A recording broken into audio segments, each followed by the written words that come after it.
Bon dia, el meu nom és Arantxa Llàcer i avui en la meva aportació explicaré o tractaré de sintetitzar alguns reptes i metodologies que hem de tenir en compte per parlar de memòria memorialística o escriptura personal.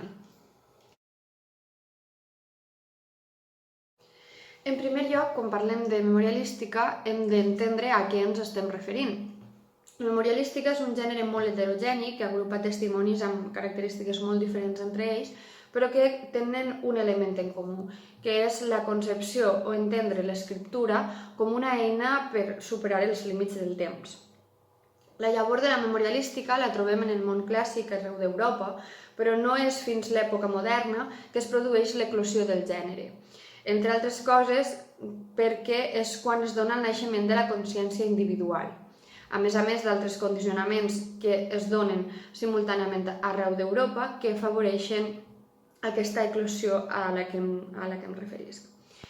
Des d'aleshores s'han produït molts tipus de textos que podíem entendre sota l'etiqueta memorialística i que van des de l'època moderna fins a la nostra contemporaneïtat, tot i que, òbviament, s'han produït canvis en allò que podríem entendre per memòries. Malgrat que, com hem dit, la memorialística és un gènere que es conrea a tota Europa a l'època moderna, doncs no ha comptat amb tants estudis o tants investigadors com es podria esperar. Com he dit, podem llegir memòries o llibres de família o dietaris tant a França, com a Itàlia, com a Regne Unit, Alemanya, Països Baixos, etc. La xarxa d'escriptura personal d'època moderna és molt i molt àmplia. Ara bé, per què no ha tingut tanta fama o tan bona fama, millor dit, els estudis de memorialística? Doncs perquè no ha estat fins fa un parell de dècades que ha aconseguit captar l'atenció dels investigadors, just coincidint amb la pèrdua del terme personal com un terme pejoratiu en l'àmbit de la historiografia, per exemple, que fins aleshores havia bandejat els estudis memorialístics perquè consideraven que l'element personal no era un afegit en positiu, sinó en negatiu. I després, perquè cada vegada hi ha més grups d'investigadors que se centren en les memòries per conèixer passatges de la nostra història, per conèixer la història d'un edifici, d'un mas, per conèixer el funcionament de l'agricultura o l'evolució de les societats. Però això, que hi hagi més investigadors, no vol dir que s'hagin eliminat totes les dificultats que comporta l'estudi de memòries. De fet, hi ha un seguit de condicionants que segurament segueixen repetint-se, malgrat que parlem això d'un gènere heterogeni. Per exemple, d'entrada, o almenys a casa nostra, encara es detecta una manca d'explotació dels arxius respecte dels seus fons. Hi ha moltes vegades que els mateixos arxius no saben què tenen o no ho tenen catalogat d'una manera, diguem-ne, útil. El fet que tota aquesta documentació no sigui accessible o que no sapiguem ni tan sols que existeix dificulta l'activitat de relacionar testimonis o de veure si una obra s'ha basat en una altra, si un dietari és la continuació d'un altre, per exemple. També, com que fins fa poques dècades no ha captat suficient atenció, encara ens falten molts estudis, encara falten molts investigadors que puguem estudiar textos o, en el millor dels casos, editar-los, de manera que quan un nou investigador arriba pugui aprofitar la tasca de tots els anteriors. En la memorialística, a més, que pot tindre autors molt diferents, hi ha un extra, i és que l'autor pot ser totalment anònim, pot ser una persona, malgrat que sapiguem quin és el seu nom i els seus cognoms, pot ser una persona de qui no sabem res. Aleshores, vincular l'autor amb la seva obra es dificulta exponencialment i és un repte al que hem de fer front de la millor manera possible. I després, com ja he dit, el gran afegit del gènere heterogeni, de que quan parlem de memòries podrem parlar de llibres de família, podem parlar de cròniques, podem parlar de dietaris, d'autobiografies, de llibres conventuals i un llarg etcètera. I cada text no ha de ser característicament semblant a un altre que fa servir la mateixa etiqueta. Per tant, hem de ser conscients que haurem de treballar amb el text que tenim al davant sense prejudicis i sense esperar res perquè no sabem què ens hi trobarem. En els estudis memorialístics, a més, es produeix una vinculació entre l'autor i la seva obra bastant estreta. No necessàriament ha de ser així, però sempre, fins i tot amb les cròniques que semblen pretesament més allunyades del text, sempre hi ha un reflex de l'autor, encara que siga en la tria dels continguts o de les descripcions. Aleshores, si estem davant d'un dietari que no compta amb un estudi biogràfic de l'autor, és una tasca que en major o menor mesura haurem d'assumir.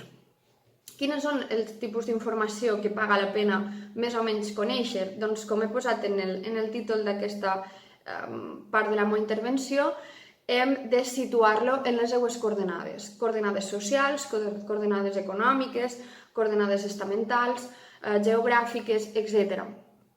En el meu cas, quan vaig fer l'estudi d'un dietari en el projecte de la meva tesi doctoral, un dels tòpics que vaig fer servir i que més o menys poden reflectir quins són els punts que hem d'analitzar van estar, per exemple, el poder adquisitiu de l'autor de l'obra. Si era una persona amb una economia, diguem, normal o per sobre de la mitjana, que era el cas que jo vaig treballar, i quines implicacions tenia això? Doncs l'accés a obres, la compra d'obres, les seues relacions socials, etc. També hem de tenir en compte què passa amb aquest dietari, o amb aquestes memòries, o amb aquest llibre de família. I per això, especialment en el llibre de família, hem de saber quines són les seues relacions personals i els seus nexes familiars. Per què? Perquè si aquesta obra memorialística, aquest escrit personal, està sempre vinculat a l'autor i és de la seva propietat, quan aquest mor necessitem saber què passa amb aquest text. Passa a un familiar, passa a una tercera persona aliena, com per exemple em va passar a mi amb el text que estudiava, que passa a un monestir. Doncs en aquest cas, que el text passava a un monestir, vaig haver d'estudiar també la vida o la història, l'evolució del monestir, per saber què havia pogut passar amb aquest dietari i com ens havia arribat fins als nostres dies. A més, depenent de les característiques de l'autor, si és un autor que aquest text memorialístic és l'única activitat escrita que durà a terme durant la seva vida, doncs ja està. Però si és una persona amb una tendència a l'escriptura, una tendència grafòmana, doncs haurem de fer una anàlisi de la seva obra escrita en conjunt i veure si hi ha algun tipus de relació entre, per exemple, el seu dietari i la resta de textos que produeix. Seria interessant, en aquest cas, quan hi ha més d'una obra, fer una línia cronològica en què anem situant els textos escrits que li coneixem i que dins d'aquesta línia cronològica encabim el dietari per veure si està relacionat amb alguna altra obra. I, igual que fem una línia cronològica de la seva activitat humanística, hem de fer una línia cronològica que el situe en el temps i l'espai, per poder comprovar si allò que ens està contant pot ser una informació que té de primera mà o pot ser una cosa que li ha contat algú, que ha llegit en un altre lloc, perquè, clar, en el cas que siga una obra que, per exemple, vol contar la vida de la ciutat, doncs aquella persona, teòricament, hauria de viure en aquella ciutat en el moment que ens està narrant, si no, hi ha alguna cosa que no funciona. O potser no pot accedir de primera mà a tota la informació que ens està contant. Hi ha algú que li està transmetent informació. És important, quan estudiem escriptura personal o pràcticament qualsevol text, conèixer les fonts de l'autor i veure com es reflecteixen en el text. I després també la seva xarxa de sociabilització pot ser interessant per saber això, si algú altre, aquesta altra persona que li ha donat informació, qui és i si això és versemblant o no. L'estudi biogràfic, a més d'ajudar-nos a relacionar autor i obra, ens serveix en la recerca en el sentit que ens pot proporcionar una llista d'arxius on anar a consultar i buscar més informació. Estic parlant, per exemple, en el meu cas, de l'arxiu capitular, de l'arxiu de la Corona d'Aragó, de l'arxiu de protocols per consultar un testament, de la Biblioteca Nacional de Madrid, perquè hi havia una correspondència escrita, un seguit d'afegits d'informació que ens ajuden a completar aquesta panoràmica que comporta fer un estudi memorialístic. També en relació amb l'autor i com es reflecteix l'autor en la seva obra, ens hem de preguntar quins són els interessos de qui escriu i per què escriu aquell text que definim com a escriptura personal. La tipologia de textos que s'encabeixen sota l'etiqueta escriptura personal, com ja hem dit reiteradament, són molt variats. Aleshores, quin tipus de text podem trobar? Doncs podem trobar textos que estan adreçats a la intimitat familiar, per exemple, com els llibres de família. Però també podem trobar un text que és un recull de la vida d'una ciutat o d'una vila que l'autor va comentant. I aleshores, si això és el seu interès, hem de reflexionar per què, o sigui, quin és l'afegit que deixa activitat. També hem d'analitzar si hi ha unes temàtiques destacades o fins i tot si hi ha uns personatges que acostumen a aparèixer en escena. I en aquests casos, sobretot és molt important saber quin és el tractament que es fa d'aquella informació, perquè l'escriptura personal té en positiu, malgrat el que s'ha dit, aquest element, el personal, que allò que llegim està tot passat per la visió, per l'experiència de qui escriu. I després, també és bastant important preguntar-nos quina és l'aportació significativa de l'obra que estem treballant. L'aportació significativa és un concepte molt abstracte, perquè si estem treballant amb un llibre de família, l'aportació significativa serà la vida íntima d'aquesta família, conèixer com vivien, quines eren les seves preocupacions, quins eren els esdeveniments importants del seu dia a dia. O si és una autobiografia conventual, doncs conèixer el funcionament d'aquesta ordre religiosa. L'aportació significativa està estretament vinculada als continguts que descriu aquella obra memorialística, però és una pregunta necessària, perquè, com hem dit, podem trobar memòries d'allò més divers. Per exemple, per posar 3 exemples diferents, el dietari de Jeroni Sòria, que és un senyor valencià, és una amalgama de coses diferents. Trobem, d'una banda, com una mena de llibre de contes de la seva activitat econòmica i familiar, trobem una crònica de les Germanies de València i la seva posició al respecte, o també una multitud d'episodis, una multiplicitat d'episodis sobre la vida en la ciutat de València, les coses que hi passaven. D'una altra banda, per exemple, el dietari de Parets ha sigut un referent total per parlar de la Guerra dels Segadors, de l'esclat i de la seva evolució, o també té un dietari sobre la pesta. Hi ha dietaris que són temàtics, hi ha obres que són temàtiques. O també em ve al cap un altre senyor que es deia Chamberlain, que el que fa és recollir la vida de les classes benestants de la ciutat de Londres. Fa una mica de xafardeig dels assumptes entre els personatges més importants d'aquella societat. Per tant, no podem destriar o dividir l'autor i la seva obra, i d'ahir que fem totes aquestes qüestions. Bé, si fins ara ens hem referit sobretot a aspectes biogràfics que tenen el seu reflex en l'escrit personal, si haguérem de destriar o si haguérem d'enumerar quines són les característiques o les qüestions que hem de tenir en compte de cara a fer l'estudi del text memorialístic en qüestió, doncs sorgirien ítems com els continguts, dels quals ja n'hem parlat una mica, de les fonts, a les quals també ens hem referit, o la tria lingüística, si el text està escrit en català o en castellà, per què està escrit en aquesta llengua. Però també hi ha d'altres que sí que podem detindre'ns un moment a analitzar, com són si utilitza o no la primera persona en l'escrit, si l'autor escriu en primera persona o no i per què, a qui s'adreça, si hi ha un lector real o no, i, sobretot, una qüestió que ens interessa és com s'ha produït la transmissió del text fins a arribar als nostres dies. Pel que fa a l'ús o no de la primera persona, és una qüestió que és una tria total de l'autor i també està més o menys relacionat amb el tipus de text que escriu. En el sentit que existeixen, per exemple, dietaris institucionals, que no deixen de ser dietaris, però que, òbviament, com que estan adreçats a un receptor ampli i que, a més, no sempre estan escrits per la mateixa persona, doncs s'escriuen en tercera persona. En canvi, altres testimonis, com podria ser una autobiografia conventual, doncs ben segurament parlarà de nosaltres o donarà nom i cognom de qui escriu. En el meu cas, que vaig fer l'estudi d'un text, un dietari amb certa tendència cronística, l'autor escrivia sovint en tercera persona. No se situava en primera persona com a narrador.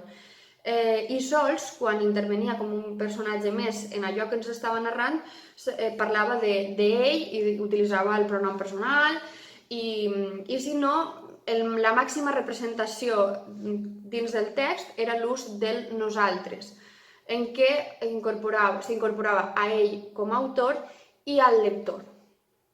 En aquesta qüestió de l'existència o no del lector, no hi ha una resposta única, com hem vist en la majoria d'aspectes que hem treballat fins ara. A qui s'adreça una obra memorialística? Doncs depèn. Depèn totalment de qui escriu i quin tipus de text escriu. Podríem distingir-ho entre textos que tenen un lector real, com el llibre de família, que ja he esmentat en diverses ocasions, o d'altres que s'adrecen a un lector però que és un lector hipotètic. Per exemple, en el meu cas, el text que vaig estudiar, després d'estudiar diferents possibilitats, que és una cosa que vaig poder fer després d'haver dut a terme l'estudi biogràfic, d'ahir que sigui important situar l'autor en unes coordenades, després d'haver fet aquest estudi sí que vaig poder arribar a uns possibles lectors potencials, però cap d'ells s'ajustava 100% als continguts del dietari. Per tant, hem de concebre la possibilitat que l'autor es referisca o pense en un lector. De fet, en el meu cas, s'adreçava a ell explícitament i utilitzava la paraula lector, però no hem sabut identificar un lector real. Aleshores, això també ens ha de fer plantejar-nos fins a quin punt l'escrit personal que estem treballant està pensat per a la intimitat de qui escriu o si està adreçat a algú altre, encara que aquest algú altre no estiga definit. Però és una qüestió rellevant. Bé, pel que fa a la transmissió del testimoni, hem de partir del fet que sovint els textos memorialístics no estan pensats per a difondre's, en el sentit que no estan pensats per a imprimir-se, si són textos que l'autor els ha confegit per a ell mateix o per a un entorn reduït i que no és massa habitual que hagin estat copiats múltiples vegades. Aleshores, treballarem o amb molts pocs testimonis del text que volem estudiar o fins i tot amb un testimoni únic. Independentment de que siguin pocs o que siga únic, hem de tenir clares algunes qüestions sobre el testimoni o testimonis amb què treballem. Hem de distingir si allò que tenim al davant és el text autògraf de l'autor o si és una còpia. I independentment que siga autògraf o una còpia, hem d'analitzar si el que tenim al davant és el text complet o és el text parcial. I sobretot en els casos del text parcial, quines són les modificacions o quines parts poden mancar. Com que hi ha múltiples opcions i múltiples variables, en lloc de parlar de totes les opcions disponibles, posaré un exemple pràctic. En el meu cas, per a l'estudi del text de la meva tesi doctoral, partia d'un dietari entre segles XVI i XVII que ens havia pervingut a través d'una còpia parcial del segle XVIII. Aleshores, des d'aquesta còpia del segle XVIII havíem de fer els passos enrere i les hipòtesis pertinents per a veure quina havia estat la transmissió del text. I d'entrada, el testimoni, el text que tenim entre mans, el que ens ha pervingut, ja ens dona dues informacions molt importants, que és una còpia parcial i que és una còpia modificada. És una còpia parcial perquè hi ha elements del text que denoten que hi ha entrades que s'han perdut, que no s'han copiat, i també que hi ha una eliminació sistemàtica d'alguns elements que ordenaven els continguts. En aquest cas, dels números que encapçalaven els capítols. Hi ha alguns capítols que no estan, però que sí que estan referits mitjançant la numeració en el contingut. Per tant, ja sabíem que teníem una còpia parcial i una còpia modificada. El text del segle XVIII, la còpia del segle XVIII amb què treballem, compta amb un seguit de modificacions que es donen de manera sistemàtica. I això ens feu pensar que els copistes del segle XVIII no són els autors d'aquests canvis. Per què?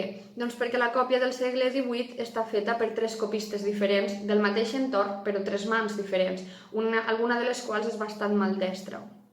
Per tant, aquests canvis que nosaltres hem detectat que són sistemàtics s'han d'haver produït abans de la còpia del segle XVIII.